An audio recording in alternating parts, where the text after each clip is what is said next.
오늘은 긍휼히 여기는 자의 복이라는 제목으로 말씀을 전합니다. 최근에 한 2년 동안 인터넷의 영상에 이슈 중에 자주자주 올라오는 영상들이 뭐냐면은 중국에서 일어나는 일들입니다. 사소한 일들, 그러나 매우 중요한 일들. 그 일들이 뭐냐면 길거리에서 사람들이 죽어가는데 사람들이 그냥 지나가는 거예요. 그냥 아무도 모르는 척 몇 시간씩 그냥 방치되어서 죽는 일들이 일어나고, 그런 일들이 비일비재하게 막 일어나는 듯이 영상에 올라오는 것을 봤습니다. 굉장히 인면수심을 느끼게 해주는 일들이 아닌가 싶어요.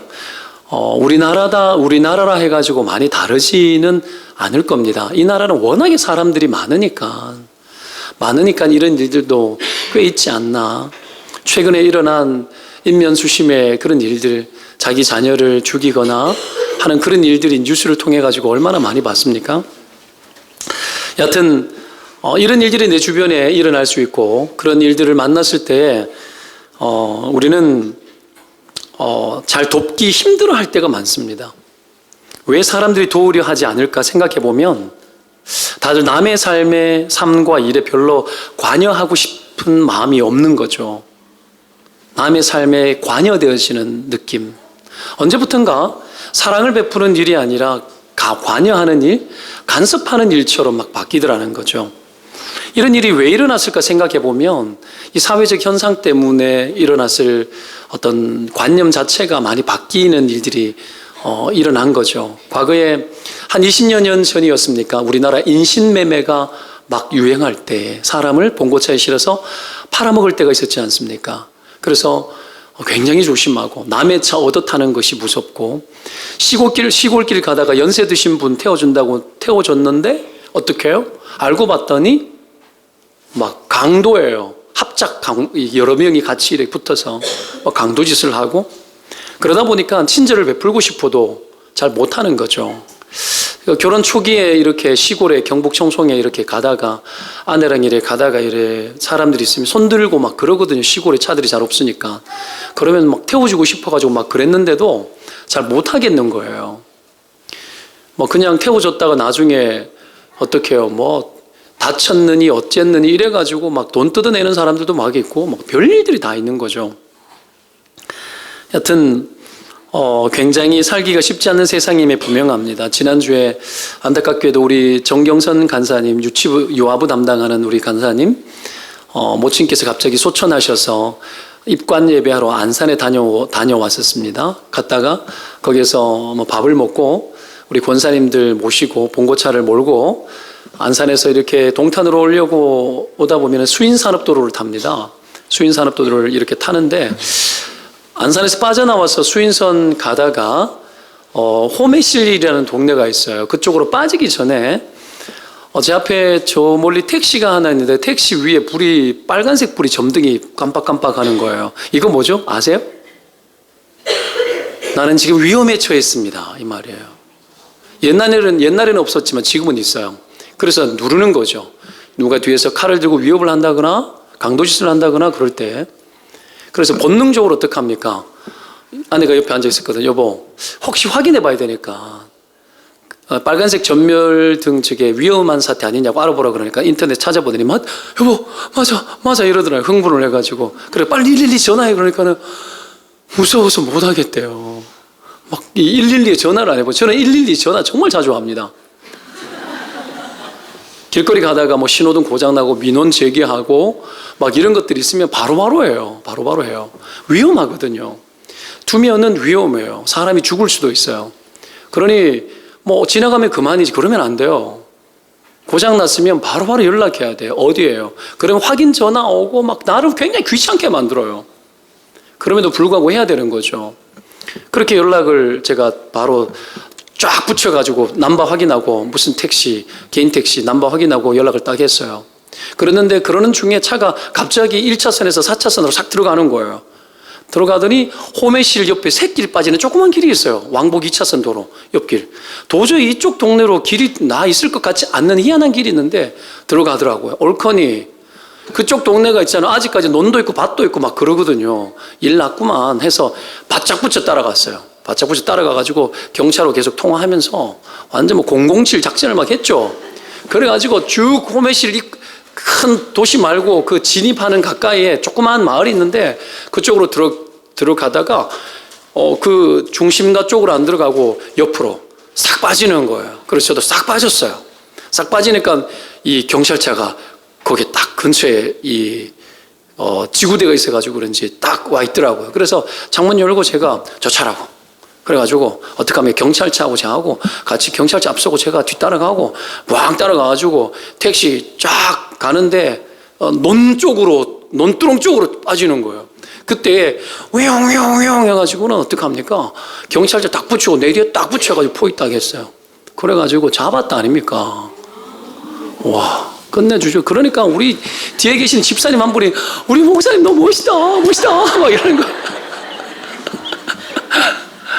긴장도 되었지만 혹시 해코지 하면 어떡해요? 그런 생각 들 수 있잖아요. 해코지 당하는 게 낫죠. 사람 죽을 수도 있는데. 그런 거 아니에요? 하여튼 간에 했어요. 그러고 나니 우리는 바이바이 하고 어떡합니까? 의연한 마음과 기분 좋은 마음으로 확 왔어요. 확 왔는데 나중에 그 다음날 문자 왔더라고요. 신호 오작동이라고. 수원 서부경찰서에서 택시 갓등 오작동이라고 감사하다고 앞으로도 많은 관심과 협력 부탁한다고 추운 날 좋은 일만 가득하기를 원한다고 해프닝으로 끝났지만 근데 만약에 진짜 위험한 일이었으면 누가 죽을 수도 있죠. 그런 것들이 올라올 때 지나치면 내 안에 있는 긍휼의 속성이 죽습니다. 그런 것들이 올라올 때 내 마음 안에 반응해줘야 돼요. 반응해주면 내 마음 안에 긍휼이 올라옵니다. 희한하죠, 사람이라는 것이. 쓰면 쓸수록 발전되고 개발되어지고 쓰지 않으면 도태돼 버려요.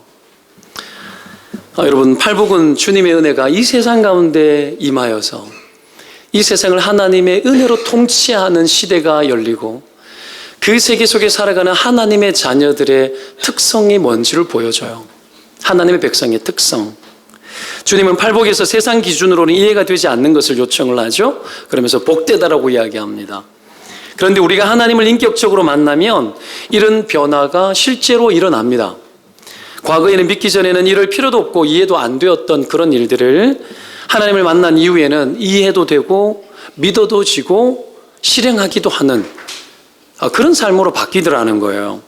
우리가 주님을 만나기 전에는 영적인 파산에 이르러서 내가 얼마나 비참하고 그래서 내 심령이 가난해야 마땅한데도 여러분 그 가난한 심령을 원하지 않았어요. 예수 믿기 전에는. 그게 좋은 줄도 몰랐어요. 그리고 자기 죄 앞에서 애통할 줄도 모르는 거예요. 세상에서 제일 슬퍼해야 될 것은 나의 죄예요. 그리고 하나님의 손길에 고분고분 다루어져서 그냥 내 직선적으로 내가 원하는 대로 그냥 내 성질대로 고지고대로 막 가고 싶은 이 성질머리가 그냥 하나님의 손길에 잘 다루어져서 온유해지는 거예요. 하나님이 일하기를 원하는 마음으로 온유해지고 그리고 세상을 향한 어떤 갈망이나 세상에서 내가 잘 되기를 원하는 어떤 그런 생각이 아니라 이 세상 가운데 찾을 길이 없어 보이는 하나님 나라의 의, 하나님이 원하는 뜻을 이루는 그 마음을 담아서 의로운 삶을 원하고 살아야 되는 겁니다. 이 팔복이 그 이야기를 하고 있는 중이죠.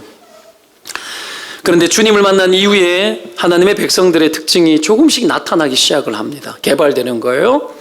오늘 7절 말씀에 긍휼히 여기는 자가 되라고 말하죠. 긍휼히 여기는 자. 이건 인간과 인간과의 관계의 태도가 어떠해야 되는지 보여주는 그런 말씀이죠. 여러분, 신앙생활이란 하나님과 나와의 어떤 직선적 관계만을 가지고 이 사람이 신앙생활 잘한다라고 쉽게 단정하거나 판단할 수 없습니다. 여러분, 예배당에 앉아있다 하여서 우리가 신앙생활에 모든 의무를 다하거나 성숙하다라거나 아니면 신앙생활 잘하고 있구나라고 우리가 결론을 내릴 방법이 없어요. 심지어 예수님도 그렇게 보지 않아요. 내 마당만 밟을 뿐이라고 이야기를 하지 않습니까? 여러분, 껍데기 신앙으로 하나님 앞에 마음을 흡족하게 하거나 그렇게 할 수 있는 방법은 여러분 전혀 만무한 겁니다. 그래서 예수님께서 예수님께서 점검하는 예수님의 방식도 그겁니다. 오히려 우리가 이 세상을 살아가는 삶의 방식과 가치관과 이 세상 속에서 사람을 어떻게 대하고 살아가는지를 점검하는 것을 통해서 우리의 신앙을 여러분 하나님께서 찾아내시는 거죠.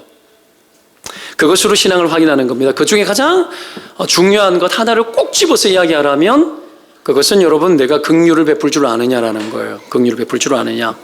이 긍휼히 여기는 자는 성경의 모든 인간의 윤리와 그리고 윤리적인 삶과 거룩한 삶을 여러분 함축적으로 보여주는 거예요. 긍휼 베푸는 자의 삶. 이 긍휼 속에 어마어마한 구원의 이유가 담겨져 있습니다.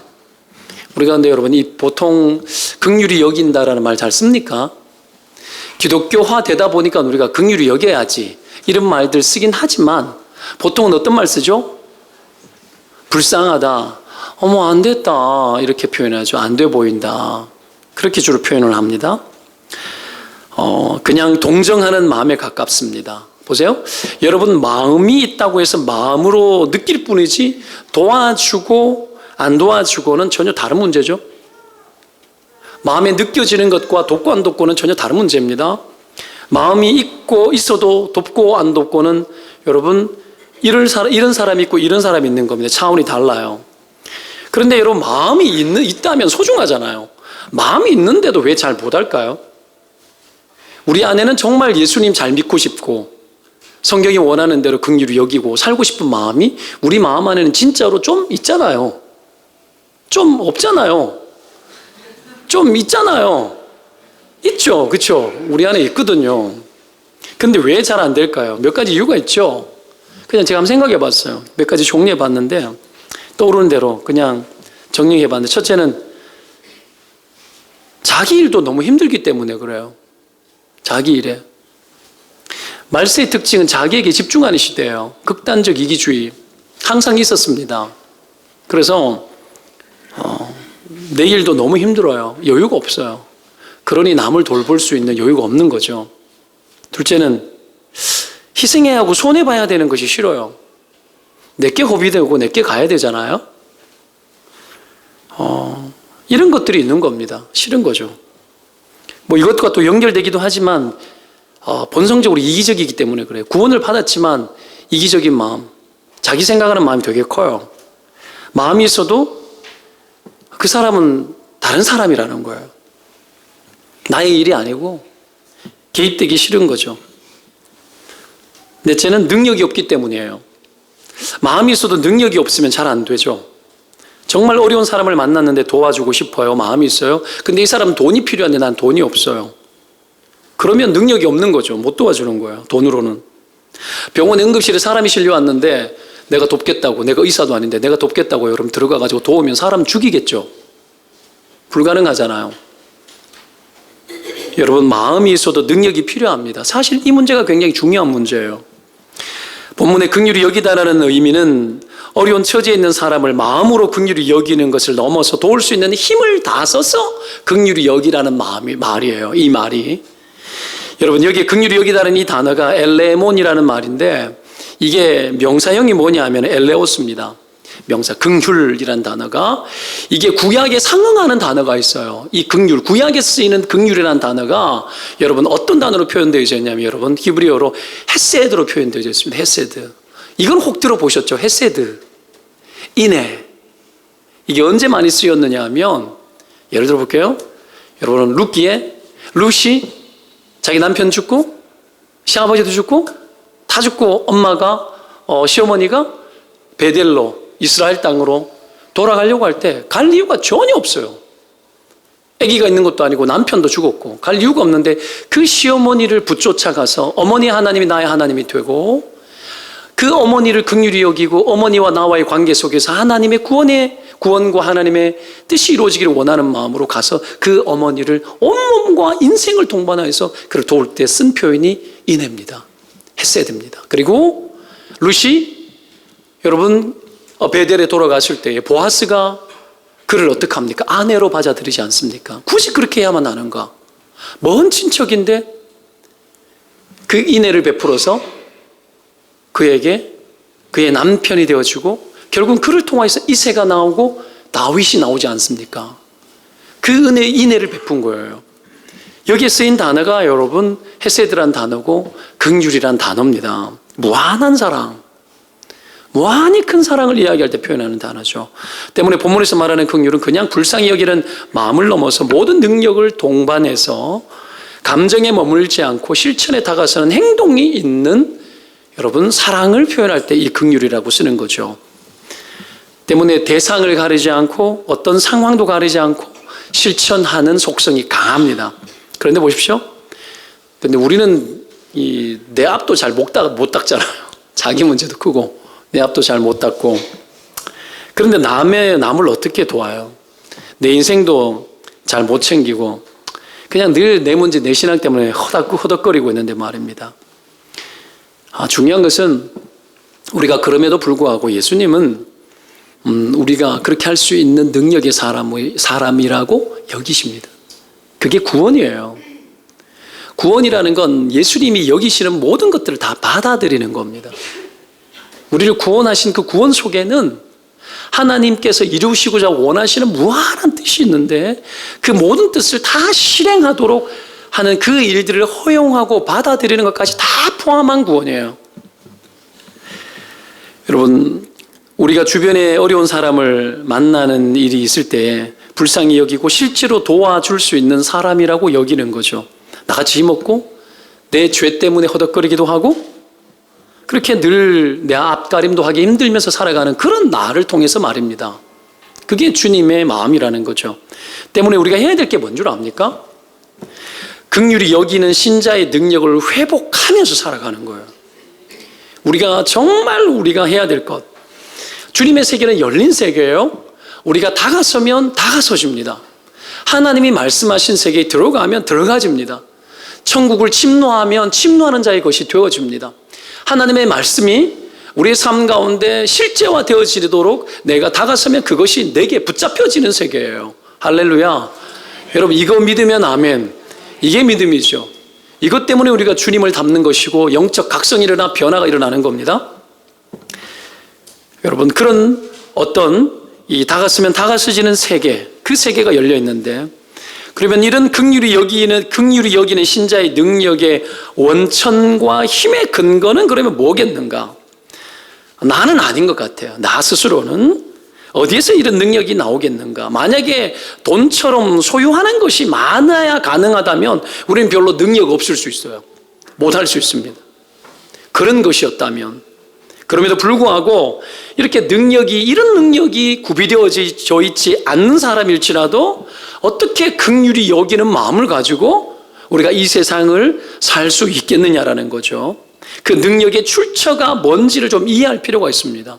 오늘 본문에서 말하는 긍휼이라는 것은 사실은 뭐냐면 신자의 성품을 말하는 거예요. 성품. 특히 절박하게 도움이 필요한 사람을 만났을 때 믿는 자 안에서만 올라오는 여러분 이상한 현상들. 물론 믿지 않는 자들에게도 하나님께서 이 세상을 긍휼을 베풀며 살 수 있도록 믿지 않는 자들 안에도 이 긍휼의 속성을 그대로 여러분 남겨놓았습니다. 그러나 예수를 믿고 난 이후에는 하나님의 구원의 은혜로 인하여서 우리가 이 세상을 살아갈 때 그 어떤 누구보다도 그 구원을 이루어나가는 방식 속에 긍휼을 베푸는 것이 우리에게 기쁜 일로 그리고 너무나 당연한 의무적인 일로 여겨지고 받아지는 일들이 신자들 안에는 일어나더라는 거예요. 그런 것이 내 안에 느껴지고 반응이 올라올 때 여러분 우리 안에 올라오는 그 성품을 절대로 죽이지 말고 그 성품을 쓰고 사용하여서 실행하여서 우리 안에 긍휼을 베푸는 능력을 향상시켜 나가고 그 일들을 실행함으로 인하여서 긍휼의 능력을 터득하는 삶, 이 일들을 해야만 하는 겁니다. 우리가 이걸 모르고 그냥 신앙생활을 개념적으로 관념적으로 하거나 그냥 내게 주어져 있는 어떤 교회의 시스템 속에서 할 수 있는 것들만 어떻게 하겠다라는 것은 의무감 혹은 아니면 부담감만으로 그냥 감당할 수 있는 것들이에요. 이런 것들은. 그러나 내 개인의 삶을 속에서 만나는 어떤 대상과 현상들 속에서 순간순간 성령이 주는 마음들이 있단 말이에요. 제가 발동해서 차를 몰고 막 가지 않습니까? 안타까이 여기는 마음 때문이거든요. 이런 것들이 올라올 때 해야만 하는 겁니다. 문제를 해결해 주고 싶어하는 마음일 수도 있어요. 그리고 이 긍휼이란 의와 굉장히 관련이 많습니다.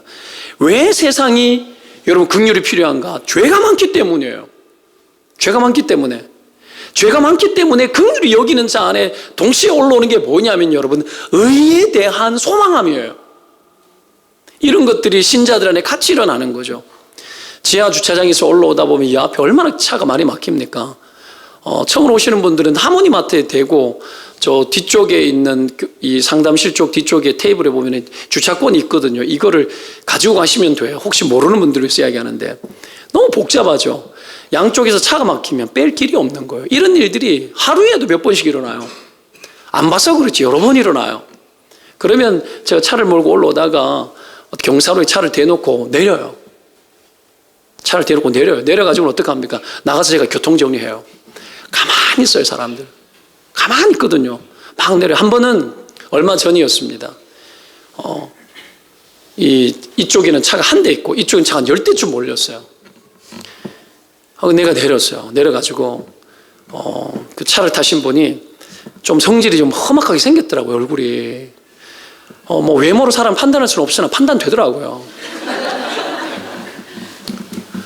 딱 보면 센스가 있으면 물러나야 될 거 아니에요. 근데 안 난다는 얘기는 이거 완전히 고집불통인 사람인 거죠. 내가 내려가지고 인사드리고 죄송하다고, 여기 저도 차에서 나와야 되는 사람인데 저기 지금 차가 10대고 잠시 후에 지금 빼시는 게 좋은데 뒤쪽에 차가 몰리면 이 차 빼기도 힘들고 이 차 빼기도 힘들고 이 시간이 얼마나 걸릴지 모르니까 죄송한데 나가라 그러니까는 막 그러면서 내보고 10센트 막 날리고. 지가 뭐라고. 지금 싸워도 내가 그분을 이길 수 있어요. 나이가 한 60쯤 돼 보이시더라고요. 언제 봤다고 내는데 쌍욕질이야. 목사지만 제 안에 성질이 있어요. 죽일 수는 없어도 입으로는 죽일 수 있어요. 막 내가 지금 이 상황들을 이게만 저는 이렇게 안타까운 마음들이 있거든요. 해결을 하고 이런 어떤 반응이 올라올 때 하는데 그걸 안 죽여야 될 거 아니야. 그런데 그것도 모르고 막 욕을 해대고, 그러니 사람들이 긍휼을 베풀려고 안 하는 거예요. 긍휼을 베풀면 고마워해야 될 거 아니야. 하여튼 고집불통이에요. 그런 사람이 예수 좀 믿어가지고 지가 얼마나 죄인인지 알아야 되는데 하여튼 가슴박이 막 터지겠더라고요. 요거도 먹으니까 성질 막 나더라고요. 자, 여튼간에 긍휼이 올라올 때 그런 일들이 있더라도 긍휼이 올라올 때 죽이지 말고 반응해 줘야 돼요, 내 안에. 이걸 연습하시기를 축원드립니다. 실행해 봐야 돼요. 때문에 긍휼이 여기는 신자의 능력을 회복하기 위해서 해야 되는 것은 성품이 반응되는 일이 있을 때 그 성품을 피하지 않는 거예요. 몇 가지 차원에서 해봐야 돼요. 3가지 차원에서 그래야 됩니다. 첫째가 뭐냐면 하나님이 우리를 사랑하실 때 주로 자신의 사랑을 나타내실 때 한 3가지의 속성을 가지고 나타내세요. 첫 번째가 뭐냐면 여러분, 오래 참는 거예요. 오래 참는 거. 이것을 통해서 우리를 향한 사랑을 나타내셨습니다. 주님이 얼마나 오래 참아요. 이걸 먼저 표현해야 되거든요. 우리 마음 안에 견디고 참아야 하는 성품이 올라오게 만드는 사람이 있습니다. 성질 돋구는 사람. 다른 이의 질서와 규칙과 흐름에 여러분 내가 맞추는 것도 참는 것이고 사랑하는 겁니다. 그런 사람들이 막 내 성질을 돋구는데 내 질서와 내 상식이 안 맞아도 때로는 그들과 함께 살아야 되고 가야 돼요. 그러려면 그를 못 뜯어 고칩니다. 제가 젊었을 때 30대 초에는 과거에 대구에 있던 대구 서문교회 담임 목사님께서 그때 이야기하셨어요. 왜 사람을 바꾸려고 하냐고. 나 그때 이해 못했어요. 근데 나이가 드니까 이해되더라고. 아, 사람을 내가 바꾸려고 했구나. 부부지간에도 뜯어고쳐지지 않는 것이 있습니다. 십자가를 짊어지고 끝까지 견고하게 내 마음을 힘을 다해서 참아야 될 경우가 있어요. 평생 안 바꾸는 게 있어요. 죄 짓는 거 이런 거 말고 그걸 갖다 억지로 뜯어고치려고 그러면 안 돼요. 성격이 다르고 기질이 막 다르고 거기에 죄인들이지 않습니까? 막 어려운 거죠. 저도 안 될 때가 잘 있어요. 부부지간에. 그런 건 어떻게 해야 됩니까? 참아야 되는데 나쁜 마음으로 참는 것이 아니라 이 모든 참음을 통하여서 나의 긍휼이 그를 향해 가는 것이고 이것이 그를 향한 친절이라는 거예요. 친절. 그래야 될 일들이 이 세상에는 많이 있습니다. 이걸 못 견디고 파토 다 내버리고 그런 사람들이 있거든요. 자기 주장대로 다 끌고 가려고 하고 내가 원하는 데가 내가 생각하는 게 정답이라는 거야.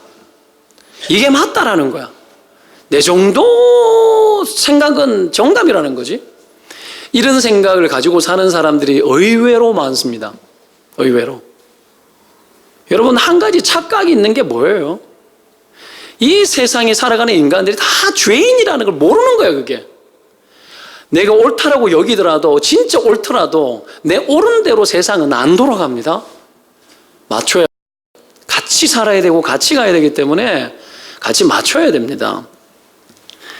여러분, 그냥 다른 사람이 어떻게 느끼는지 별 관심이 없고, 그냥 내 원하는 대로 하면 잘 될 거고, 제일 효과적일 거라고, 그렇게 생각하며 살면 안 돼요. 곤란합니다. 다 자기가 다 맞다고 생각해요. 다 맞다고 생각해요. 그걸 서로가 인정할 필요가 있습니다. 인정하지 못하면 다른 이의 감정이나 다른 이들이 어떤 생각을 갖고 있는지나 이런 것들에 대해서 여러분 별로 신경을 쓰지 않는 거죠. 여하튼 이런 각자 다른 다양한 질서를 가지고 있는데 거기에 맞춰서 살려면 참아야 되죠. 어떤 사람은 끊임없이 요구하는 사람이 있어요. 그걸 맞추기가 얼마나 힘들어요. 피곤하게 끊임없이 만드는 사람이 있습니다. 참아야죠. 여러분, 그때로는 여러분 그런 자들을 참아내는 것만으로도 정말 잘하는 친절을 과도하게 안 베풀어도 그런 자들과 함께 참는 것만 하더라도 정말 잘하는 것일 때가 있습니다. 그런 거 아닙니까? 그냥 참아주는 것만으로도. 안 참으면 어떻게 되죠? 혈과 육의 전쟁이 막 일어나는 거예요. 막 일어나는 거예요. 과거에 동산교회에 있을 때 교구를 담당할 때 어떤 분이 그러셨어요. 교구 집사님이셨는데 어머님, 아버지가 그렇게 자기 아내를 힘들게 만들고 평생 술을 먹고 일도 안 하고 고생시키고 여자가 나가서 일 다 하고 생고생 다 해서 온몸은 다 망가지고 그 자기 아내를 부를 때도 어떡합니까? 뭐 여보 소리 한 번 안 하고 늘 자네 옛날 분들 그런 분들 계시잖아요. 자네 그러고 어떻게 자기 아내가 자네입니까? 그랬는데 죽기 전에 평생 그렇게 인내하고 견뎠는데 죽기 전에 그 남편분이 한마디 딱 하고 돌아가셨어요. 자네 그동안 고생 많았네. 그 말도 평생 처음 들었는 말인데 그러고 꼴까닥 돌아가신 거야. 근데 그 말을 듣고 수십 년 동안 참았던 모든 능어리가 다 풀어지더래. 와, 어떻게 풀어질 수 있죠? 이분은 인내를 해도 나쁜 인내를 한 게 아니에요. 그 남편을 이해하고 받아내는 참음을 한 거야. 그래서 싸우지 않고 참은 거죠. 그러니 그 말 한마디에 수십 년 동안 고생했던 것들이 싹 씻겨 내려가고 그 남편에 대해서 좋은 추억으로 마치 평생 고마워했던 사람처럼 그렇게 여기더라는 거예요. 여러분, 참음이라는 것이 그렇게 중요합니다. 그 이래 살아라는 얘기가 아니에요. 이래 살았다가는 전부 다 내한테 다 죽을 줄 알아야 돼요. 그렇게 살면 안 돼요. 사랑해. 참, 오늘 아침에 일어났는데 아내가 이렇게 뭐 그러더라고요. 어제 내가 안아주지도 않았잖아 이러면서 막 아침부터 막 이렇게 성질도 없고는 이야기를 하더라고요. 내가 참 대단한 여자일세. 그래서 안아줬어요. 뭐 이래 하루를 못 넘기냐. 내가 이러고 살아야 되는구나. 그래. 감동이 없을 때도 상대가 원할 때는 해야 되는 거예요. 해야 되는 거예요. 참음으로 안아줘야 돼. 아이가 내 마음에 감동이 없는데 해달라는 거 다 해달라고 이야기하면 어떡합니까? 성질은 마음에 들지 않지만 참음으로 해줘야 되는 거예요. 그게 여러분 능력이 되고 감동이 될 줄로 믿습니다. 지금 내 기분이 그게 아니라는 거예요. 내 기분이. 그럴 때는 여보 내가 지금 기분이 그래. 몇 시간만 참아줘. 그 뒤에 안아줄게. 이래 하든가. 여러분 이런 노력이 필요한 겁니다. 여러분 주님이 우리를 그렇게 참으셨습니다. 참아내지 않은 적이 없었죠. 주님은 정말 우리를 향하신 인내와 사랑이 오랜 기다림이 얼마나 컸는지 모릅니다. 지금도 참으시고 기다리고 계시죠. 그걸 우리가 구원과 함께 우리가 담기 시작한 거예요. 자, 이런 첫 번째 차원에서 오래 참는 것으로 우리 안에 오는 긍휼의 여러분 감각을 계속 살려야 합니다. 두 번째 차원은 뭐냐면 여러분 인자를 베푸는 거예요. 자비, 호의를 베푸는 삶. 하나님께서 우리를 정말 인자하게 대하시죠. 어지간히 잘못해가지고는 벌 잘 안 내려요. 혼 잘 안 냅니다. 그랬으면 다 죽었을걸요? 저부터? 참는 것을 넘어서 조금만 잘해도 굉장히 이쁘게 봐줘요. 하나님이. 제가 열왕기상하 이쪽을 계속 통독을 하고 이래 있는데 거기를 보면 막 왕들이, 나쁜 왕들이 진짜 많아요. 진짜 많은데 그래도 조금만 하나님 앞에 다가서려고 애를 쓰고 뭐 우상을 깨뜨리고 그래도 뭐 산당도 냅두고 다 처리하지 않았는데도 조금만 잘해도 마치 겸비한 것처럼 봤느냐. 주님이 그런 식으로 보더라는 거예요. 하나님이 우리 안에 조금만 잘해도 하나님이 우리에게 호의적으로 대하시는 분이시에요. 주님 그런 분이에요. 할렐루야. 하나님 그런 분이십니다. 여러분 조금만 잘해도 이쁘게 봐주고 좀 실수해도 어지간한 것에 대해서는 그냥 귀엽게 봐주시고 패스 이렇게 해주셔요. 여러분 길거리 지나가다가 그냥 알지 못하는 사람에게 호의를 베푸는 거, 이런 것들도 전부 다 우리 안에 인자한 자비로운 속성, 주님의 긍휼의 속성의 일부를 우리가 여러분 표현하는 거예요. 이 동탄의 구석구석 골목이 얼마나 좁아요. 그래서 신호등 없는 횡단보도가 되게 많아요. 길가에 차들이 될 때가 많이 없으니까 주차를 많이 하잖아요. 그러면 뭐 저는 그걸 굳이 불법이라고 말할 수가 없어요. 이 동네가 주차할 때가 너무 적으니까. 이 앞에는 좀 덜 됐으면 좋겠는데 하여튼 뭐 그거는 제외하고 하여튼 가다 보면 전부 다 유모차 끌고 막 이래 있거든. 겨울에 아이들은 막 확 뒤집어 씌워가지고 유모차도 좋지 않습니까? 근데 엄마는 날 막 추운데 유모차 끌고 장갑도 안 끼고 길 옆에 서 있는 거야. 차들이 연달아 움직일 때는 여러분 빨리 빠져나가서 그냥 가는 게 맞죠. 근데 차가 없는데 내 앞에 서 있어. 그럼 어떻게 해야 돼요? 당연히 서야 돼. 당연히 스탑해야 돼요. 그리고 그분이 지나가도록 반응이 없어. 하도 그냥 지나가니까 내가 섰는데도 자기가 가야 되는 줄을 몰라. 겁내면서 눈치를 봐요. 이게 정상적인 세상입니까, 이게? 여러분, 멈춰야죠. 멈추면 이상하게 쳐다봐요. 그럼 어떻게 해요? 지나가라고. 그럼 어떡합니까? 막 지나가면서 얼굴 한번 봐요, 저를. 보고 인사하고 가요. 언제 나를 봤다고 내게 인사를 합니까? 그럼 나도 어떡합니까? 인사하고 막 이래 해주고. 이게 여러분 호의를 베푸는 것이고 따뜻하게 세상을 살아가는 방법이죠.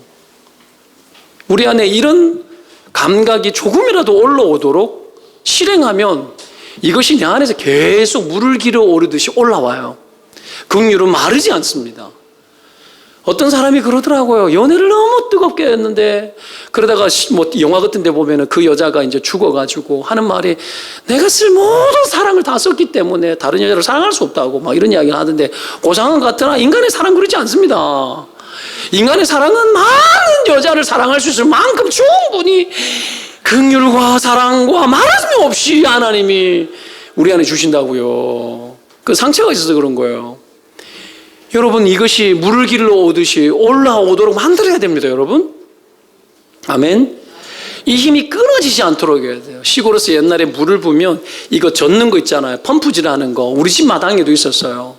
근데 이놈이 물이 많은 펑펑 올라오는 곳에는 물이 안 빠져나가요. 이 안에 항상 물이 고여 있어요. 이 펌프 안에. 근데 수압이 약하거나 물이 많이 없는 곳에서는 할 때 물을 한 바가지 확 붓고 압력으로 이렇게 끌어올려야 되잖아요. 근데 이거를 갖다가 그냥 하루 두면은 물이 금방 새나가지 않고 있는데 그냥 안 저으면 어느 날 뚝딱 끊어져 있어요. 이게 안 끊어지게 만들어야 돼요. 안 끊어지게. 언제든지 펌프질 하면은 물이 콸콸콸콸 쏟아지도록 이게 안 끊어놔야 돼요. 안 하니까 끊어지죠. 사람의 성품이라는 것이 한없이 그냥 원하는 대로 여러분 그냥 막 나옵니까? 원해도 실행하려면 눈치 보이고 잘 안 되고 용기도 안 나고 마음이 있어도 안 되죠. 왜 그럴까요? 끊어놨어 그래. 끊어놨어. 물줄기를 끊어놨는데 어떻게 그게 쉽게 연결돼요? 안 끊어놔야죠. 그런 호의를 베푸는 삶을 기다림과 그리고 호의를 베푸는 것으로 하나님의 긍휼의 마음들이 내 안에서 죽지 않도록 계속 유지시켜야 되는 겁니다. 옆에 사람 축복합시다. 계속 사랑합시다.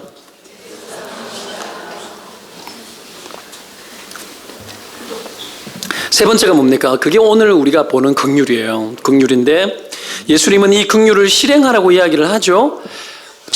이 긍휼이라는 것은 굉장히 힘들고 처참한 상황이 있거나 심한 고통에 처해진 사람을 깊이 공감하되 나와 전혀 큰 상관이 없는 사람도 그 사람이 그 고통에서 해방되기를 원하는 그 마음을 가지고 마치 나의 일인 것처럼 여러분 다가서서 하는 거거든요.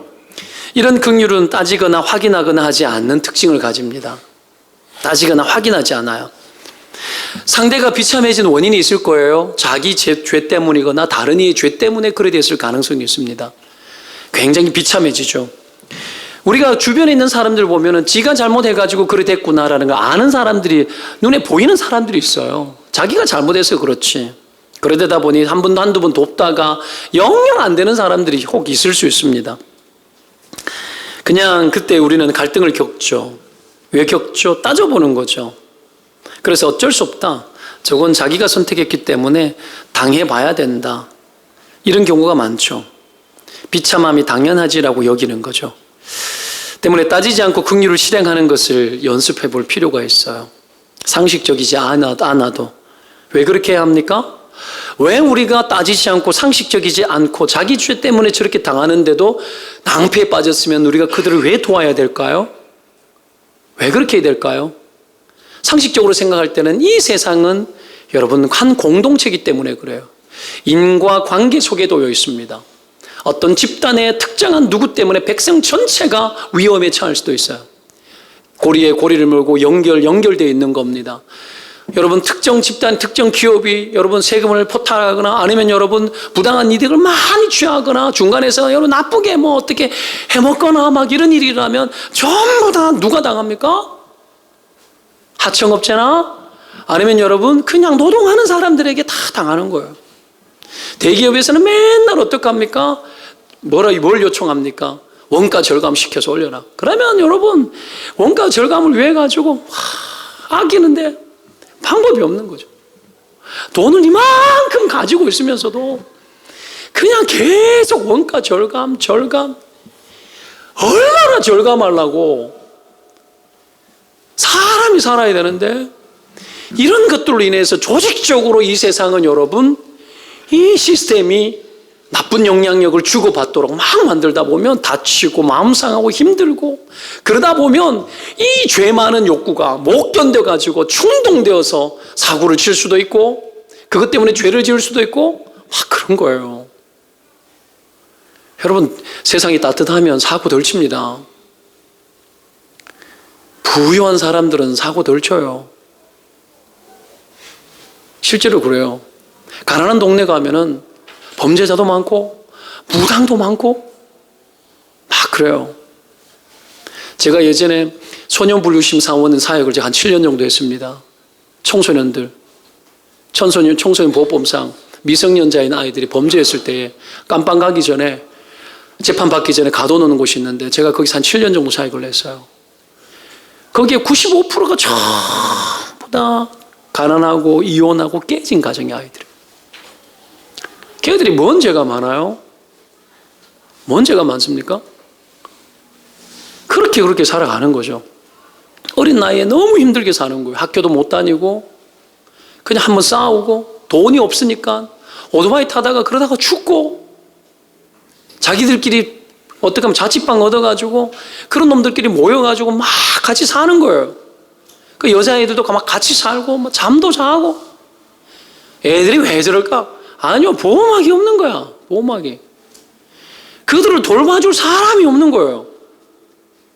그러다 보니 스스로 인생을 산다고 살아보는 것이 이 세상을 너무나 차갑게, 너무나 이 세상을 너무나 슬프게 사는 거죠, 아이들이. 고통 중에서. 여러분, 그런 세상에 여러분 따지면 어떡하자는 얘기입니까? 따져보면 우리 죄죠. 따져보면 이 나라가 죄고, 따져보면 여러분 돌보지 못한 우리 죄죠. 때문에 여러분 따져서 되어질 것이 없습니다. 긍휼은 따지지 않습니다. 왜 그래야 합니까?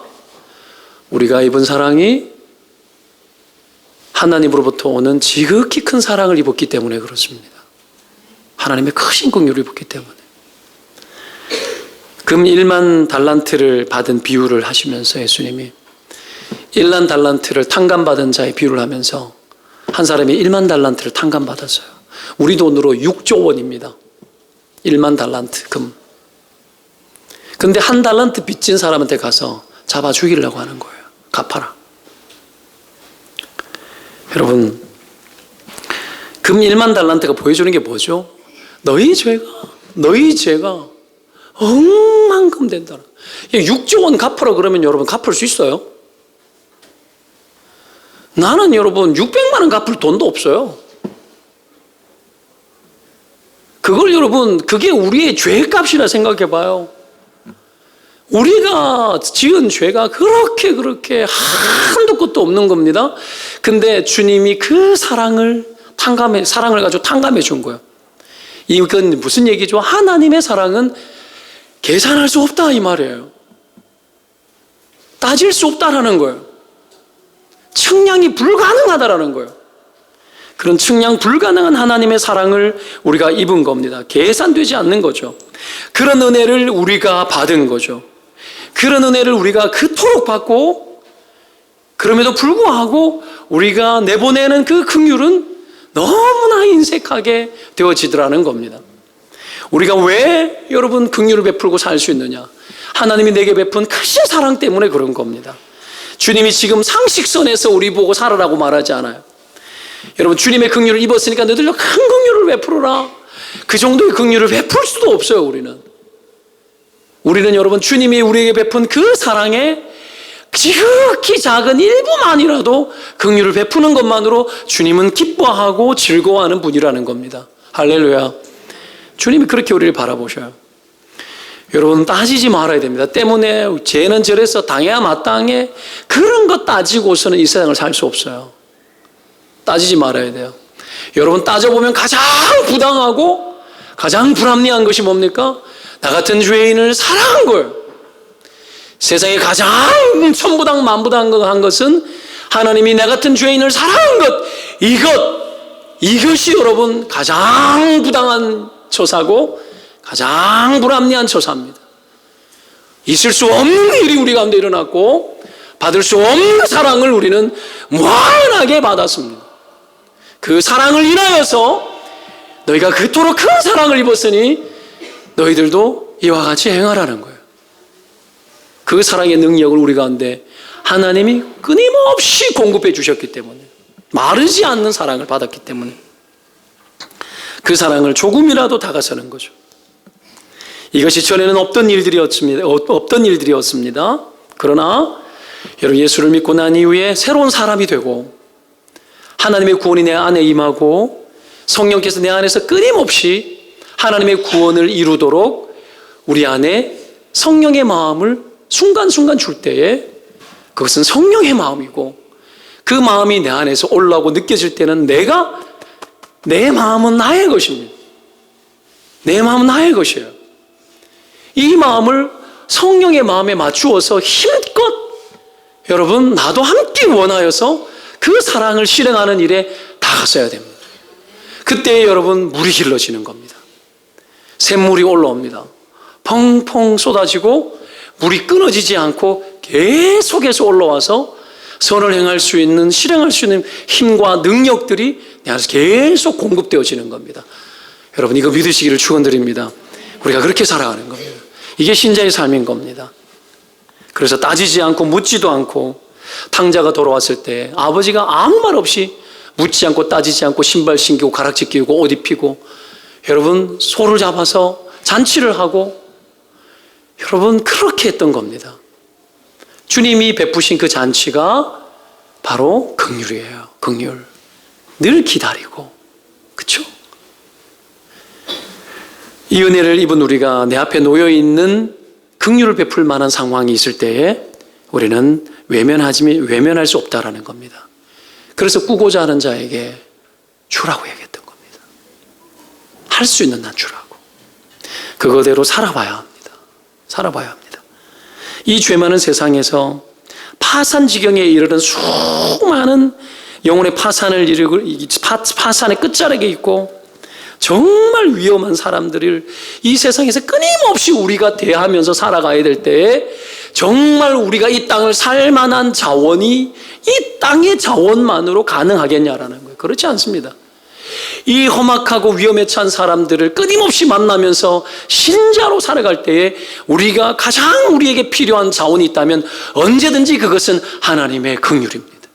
그 하나님의 긍휼을 가장 유일한 원천인 줄로 여기고 그 긍휼을 나의 자원으로 여기고 그 자원을 버리지 않고 하나님의 끊임없는 그 긍휼이 내 안에 샘솟습 여러분 솟아치고 솟아나고 그 긍휼로 이 땅에 수많은 사람들에게 호의를 베푸는 것을 끊임없이 공급해 주는 것, 하나님이 마르지 않는 긍휼을 삶의 자원으로 삼아서 신자의 삶은 살아가야 되는 거죠.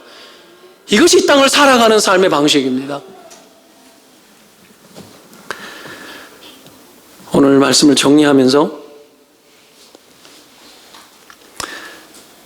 오늘 오히려 성경은 우리에게 이렇게 말합니다. 7절을 같이 한번 읽어보겠습니다. 같이 읽겠습니다.